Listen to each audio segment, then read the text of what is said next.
telling me my commercial vehicle is 13 foot 6 inches in height. I'm going to do my headlamp. Rubber gasket in place, not cracked, not damaged, has two functions. Low beam, 250 feet. High beam, 500 feet. I have an amber color light. It indicates to me three functions. Turn signal, four-way flasher, marker light. Now how I open up the hood, I open it up safely. Now we're going to step to one side over here. We're going to get a chance to beat.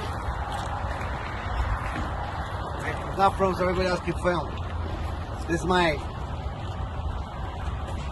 coolant reservoir, properly mounted and secured, filled to the proper level, cap present, do not open it. Remember, 210 degrees. So all my electrical lines are present, now wire showing, my hoses are all present, my clamps are present, not leaking. I follow this particular hose, taking me down to my water pump. My water pump is gear driven. Not bent, not cracked, not broken. I also have an oil stick. I take the oil stick out, clean it, put it back in, must be at the proper level. Here is my alternator. Properly mounted, secured, all electrical lines are attached, no corrosion. It is belt driven, not cut, not damaged, not missing. Now step to the other side, please. Now walk into the mirror, sir. And test the PO. What if he was on hurt yourself that day? Still over? Passed over. Oh. That's my air compressor. All hoses are attached. It is gear driven. There's my power steering reservoir on my dipstick. Take that dipstick out, clean it, put it back in. Must be at the proper level. From there, we're going to talk about our steering shaft. Not bent, not cracked, not broken, with a universal. Properly mounted, secured to my steering box, which is connected to my frame. All my hoses are connected, not leaky. The steering box on the bottom has a pitman arm and castle nut and cotter pin present. This is my drag link.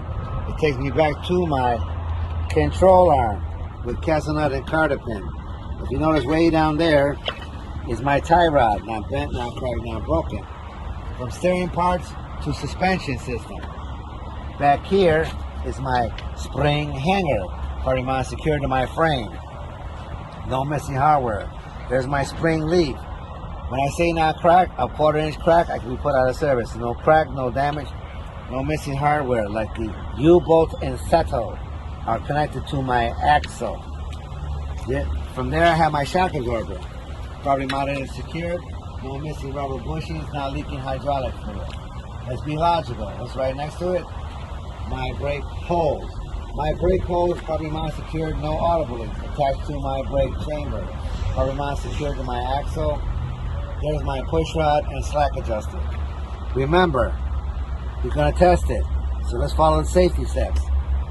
Put the vehicle in gear. Take the key out. Come back outside and chuck my wheels, both front and back. Go back into the vehicle and release my brakes. Then I come down here and I pull on my push rod and slack adjuster. It should be no more than 1 inch. Bigger than 1 inch, we're out of adjustment. My brake pad material and shoe.